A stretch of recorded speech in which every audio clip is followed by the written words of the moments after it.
Bismillahirrahmanirrahim. Assalamualaikum warahmatullahi wabarakatuh. Alhamdulillah bini'matihi tatimmus sholihah, wassalatu wassalamu ala rasulillah wa ala alihi wa sahbihi ajma'in, amma ba'du. Para peserta didik yang berbahagia, sebelum kita mulai materi hari ini, kita sama-sama berdoa. A'udzubillahi minasyaitonirrajim. Bismillahirrahmanirrahim. Raditu billahi rabba wa bil islami dina wa bi Muhammadin sallallahu alaihi wasallam nabiyya wa rasula. Rabbi zidni ilman warzuqni fahman. Amin amin ya rabbal alamin. Ya, materi hari ini adalah bahasan bab 2 ya. Berbusana muslim dan muslimah merupakan cermin kepribadian dan keindahan diri. Ya, adapun kompetensi dasarnya adalah yang pertama, terbiasa berpakaian sesuai dengan syariat Islam. Yang kedua, menunjukkan perilaku berpakaian sesuai dengan syariat Islam. Yang ketiga, menganalisis ketentuan berpakaian sesuai dengan syariat Islam. Dan yang keempat adalah menyajikan keutamaan tata cara berpakaian sesuai dengan syariat Islam.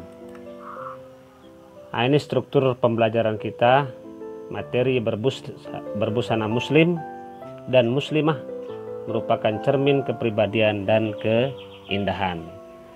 Di situ nanti bagaimana ketentuan syariat Islam berpakaian ini dalam kehidupan sehari-hari, kemudian perintah menutup aurat, memahami batasan-batasan aurat, kemudian dalil tentang menutup aurat, makna berbusana muslim atau muslimah, kemudian menunjukkan perilaku berbusana muslim dan muslimah.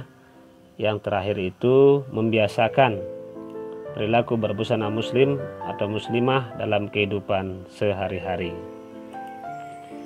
Ya, bagian A ini memahami makna busana muslim, muslimah dan menutup aurat. 1. Apa itu makna aurat? Jadi menurut bahasa, aurat berarti malu, aib dan buruk. Kata aurat berasal dari kata awirah, bahasa Arab ya, yang artinya hilang perasaan. Jika digunakan untuk mata berarti hilang cahayanya dan lenyap pandangannya. Pada umumnya kata ini memberi arti yang tidak baik dipandang, memalukan dan mengecewakan. Menurut istilah dalam hukum Islam, aurat adalah batas minimal dari bagian tubuh yang wajib ditutupi karena perintah Allah Subhanahu wa taala. Adapun aurat laki-laki adalah dari pusar sampai lutut, dan aurat perempuan adalah seluruh tubuhnya kecuali muka dan telapak tangan. Aurat berarti celah, aib atau malu. Yang kedua, makna jilbab dan busana muslimah. Secara etimologi, jilbab adalah sebuah pakaian yang longgar untuk menutup seluruh tubuh perempuan kecuali muka dan kedua telapak tangan. Dalam bahasa Arab, jilbab dikenal dengan istilah khimar, dan dalam bahasa Inggris dengan istilah veil. Nah, selain kata jilbab yang digunakan untuk menutup bagian dada hingga kepala wanita, dikenal pula istilah kerudung, hijab, dan sebagainya. Pakaian adalah barang yang dipakai, baju, celana, dan sebagainya. Dalam bahasa Indonesia, pakaian juga disebut dengan busana. Jadi busana muslimah itu artinya pakaian yang dipakai oleh perempuan. Pakaian perempuan yang beragama Islam disebut dengan busana muslimah.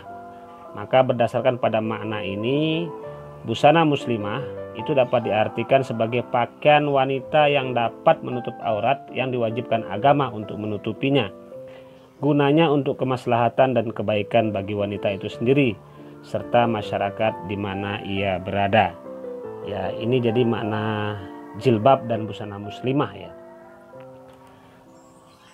Pada bagian B yaitu tentang dalil dari ayat-ayat Al-Quran dan hadis tentang perintah berbusana muslim atau muslimah ini. Yang pertama adalah Al-Quran surat Al-Ahzab ayat 59 yang berbunyi sebagai berikut. A'udzubillahi minasyaitonirrajim. Bismillahirrahmanirrahim. Ya ayyuhan nabiyyu qul li azwajika wa banatika wa nisa'il mu'minina yudnina 'alaihinna min jalabibihin dzalika adna an yu'rafna fala yu'zain wa kana Allahu ghafurar rahimah. Artinya, wahai Nabi, katakanlah kepada istri-istrimu, anak-anak perempuanmu, dan istri-istrimu dan istri-istri orang mukmin, hendaklah mereka menutupkan jilbabnya ke seluruh tubuh mereka. Yang demikian itu agar mereka lebih mudah untuk dikenali, sehingga mereka tidak diganggu, dan Allah Subhanahu wa Ta'ala Maha Pengampun lagi Maha Penyayang. Nah, ini dalil pertama Al-Quran surat Al-Ahzab ayat 59. Yang kedua adalah surat An-Nur ayat 31. Bismillahirrahmanirrahim.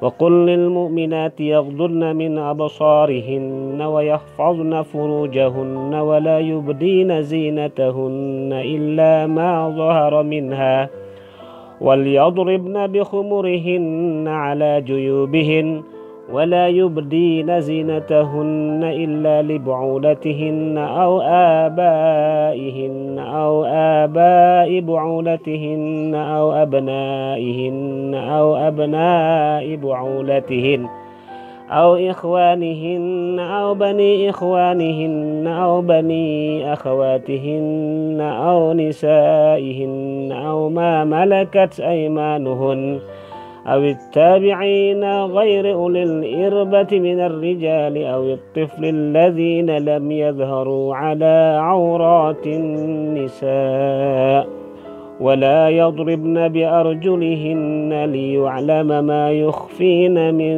زينتهن وتوبوا إلى الله جميعا أيها المؤمنون لعلكم تفلحون.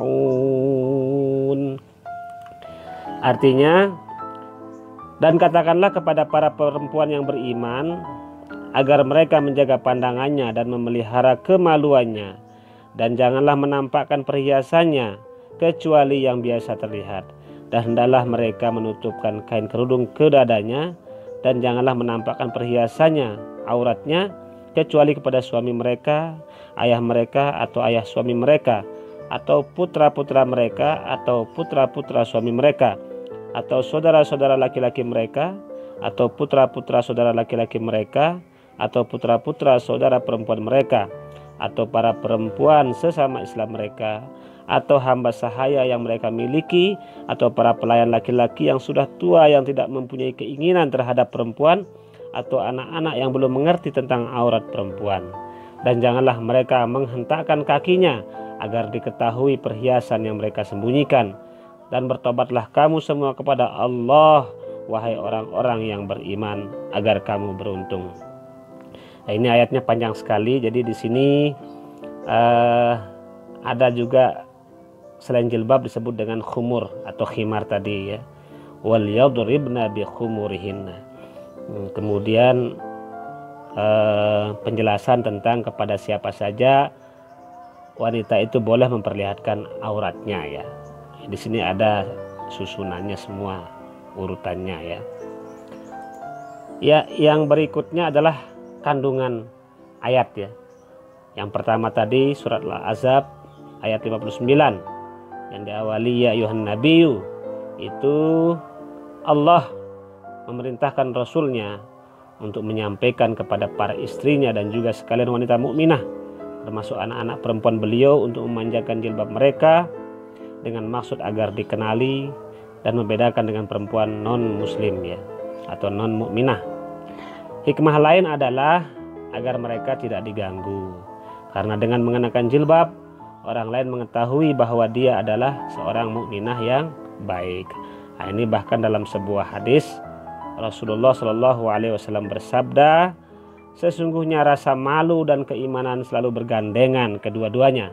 Jika salah satunya diangkat, maka akan terangkat kedua-duanya. Kandungan ayat yang kedua yaitu surat An-Nur ayat 31. Itu dalam ayat ini Allah Subhanahu wa taala berfirman kepada seluruh hambanya yang mukminah agar menjaga kehormatan diri mereka dengan cara menjaga pandangan, menjaga kemaluan, dan menjaga aurat. Dengan menjaga ketiga hal tersebut, dipastikan kehormatan mukminah akan terjaga. Ayat ini merupakan kelanjutan dari perintah Allah Subhanahu wa taala kepada hambanya yang mukmin untuk menjaga pandangan dan menjaga kemaluannya. Jadi sebelum ayat ini itu ada ayat yang memerintahkan kepada mukmin. Yang kedua ini adalah yang mukminah ya, yang perempuan. Yang ketiga dalil dari hadis ya. Hadis dari Ummu Atiyah. Nah, di sini dikatakan an Ummi Atiyah qalat amarona Rasulullah sallallahu alaihi wasallam an nukhrijahunna fil fitri wal adha al awat wal hayyad wa zawatil khudur fa amma al hayyad fayatazilna as-salata wa yashhadna al khaira wa da'wat al muslimin. Qultu ya Rasulullah ihdana la yakunu laha jilbabun qala litulbisha ukhtuha min jilbabiha. Rawahu Muslim. Jadi ini hadis yang diriwayatkan dari Ummu Atiyah. Artinya dari Ummu Atiyah, ia berkata, Rasulullah memerintahkan kami untuk keluar pada hari fitri dan adha, baik gadis yang menginjak akil balik, wanita-wanita yang sedang haid maupun wanita-wanita pingitan. Wanita yang sedang haid tetap meninggalkan sholat, namun mereka dapat menyaksikan kebaikan dan dakwah kaum muslim. Aku bertanya, wahai Rasulullah, salah seorang di antara kami ada yang tidak memiliki jilbab. Rasulullah SAW menjawab, hendaklah saudarinya meminjamkan jilbabnya kepadanya. Hadis riwayat Muslim. Ya, jadi kandungan hadis ini bahwa para wanita itu menghadiri prosesi sholat Idul Fitri dan Idul Adha walaupun dia sedang haid, sedang dipingit atau tidak memiliki jilbab. Bagi yang sedang haid maka cukup mendengarkan khutbah tanpa perlu melakukan sholat berjamaah seperti yang lain. Wanita yang tidak memiliki jilbab pun dapat meminjaminya dari wanita yang lain. Ya, ini bagian C, ketentuan berpakaian menurut syariat Islam. Jadi fungsi pakaian itu ada dua. Pertama adalah sebagai penutup aurat, yang kedua adalah sebagai perhiasan. Sebagai penutup aurat, Islam menetapkan dengan jelas ya syarat-syarat pakaian disebut sebagai pakaian yang islami. Ada aturannya ya. Jadi yang untuk wanita atau yang perempuan harus memenuhi hal-hal sebagai berikut. Satu, bahwa pakaian itu menutupi seluruh tubuh kecuali bagian tertentu yang boleh diperlihatkan, yaitu telapak tangan dan bagian wajah ya. Yang kedua, pakaian itu harus tebal, tidak transparan, sehingga bagian dalam tubuh tidak terlihat. Yang ketiga, tidak ketat atau sempit, jadi tidak ketat juga tidak sempit ya. Yang keempat, tidak menyerupai pakaian laki-laki ya. Yang kelima, tidak menyerupai pakaian orang kafir. Yang keenam, tidak berlebihan atau mewah ya, yang biasa atau yang sederhana saja ya. Sedangkan untuk kaum laki-laki itu harus memenuhi hal-hal sebagai berikut. Pertama, pakaian tidak terbuat dari sutra murni ya. Jadi pakaian tidak terbuat dari sutra, atau juga dia laki-laki itu tidak boleh menggunakan emas juga ya. Dilarang sama agama ya. Yang kedua, tidak berlebihan atau mewah. Yang ketiga, tidak menyerupai pakaian wanita. Empat, tidak memberikan gambaran bentuk tubuh. Jadi jangan ketat ya. Jangan juga terlalu tipis ya. Yang kelima, tidak menyerupai pakaian khas agama lain ya, atau non muslim ya. Nah, ini ketentuan berpakaian dalam Islam ya, untuk laki-laki dan untuk perempuan. Ya, adab berpakaian. Ya, dalam berpakaian itu ada aturan mainnya atau adabnya ya, caranya. Jadi supaya berpakaian itu bisa bernilai ibadah, maka lakukanlah hal-hal berikut ini. Sebelum berpakaian, membaca doa ya, khususnya untuk pakaian baru. Yang kedua, memakai pakaian yang bersih dan rapi. Yang ketiga, mendahulukan anggota badan yang kanan ketika berpakaian ya. Yang keempat, mengenakan pakaian di tempat yang semestinya ya. Di sini nanti tugas kalian ya, para peserta didik, buat hanya selembar saja, coba ditulis dan hafalkan doa berpakaian ya, cari ya doa berpakaian, tulis dan hafalkan. Yang kedua, coba buat clipping tentang busana yang pantas dan tidak pantas menurut syariat Islam. Jadi sekarang ini kan banyak sekali beredar pakaian-pakaian yang tidak baik kita lihat, tidak pandang. Jadi ini tugasnya coba dibuat ya, selembar saja ya, tugas kalian di rumah ya. Oke, selanjutnya adalah perilaku mulia sebagai pengamalan berbusana sesuai syariat Islam, baik di lingkungan keluarga, sekolah maupun masyarakat. Jadi pada akhirnya nanti bagaimana kita bisa mempraktikkan, mengaplikasikan apa yang sudah kita terima pelajaran kita, yaitu menjadi sebuah perilaku mulia atau akhlak ya. Nah, maka ini adalah akhlak-akhlak yang bisa kita praktekkan dari mempelajari berbusana muslim-muslimah ini. Yang pertama, sopan santun dan ramah tamah terhadap siapa saja. Nah, ini sesuai dengan contoh Rasulullah SAW ya. Yang kedua, perilaku jujur dan amanah ya. Jujur, dapat dipercaya, dan amanah. Ini merupakan sifat orang-orang yang beriman dan orang yang soleh. Jadi supaya kehidupan kita itu bahagia, itu biasakanlah sifat jujur dan amanah ini. Yang ketiga adalah gemar beribadah ya, seperti kebutuhan fisik kita, gemar beribadah ini adalah untuk kebutuhan rohani kita ya. Yang keempat adalah gemar menolong sesama ya. Jadi menolong orang lain pada hakikatnya adalah menolong diri sendiri ya. Makanya Allah pernah lewat baginda Rasulullah SAW itu bersabda, Allah itu akan bersama orang-orang yang menolong sesamanya ya. Wallahu fi aunil abdi madamal abdu fi auni akhihi ya. Allah pasti akan bersama mereka yang menolong saudaranya itu. Yang kelima adalah perilaku menjalankan amar ma'ruf dan nahi mungkar. Jadi mengajak dan menyeru orang lain untuk berbuat kebaikan dan mencegah orang lain melakukan kemungkaran atau kemaksiatan.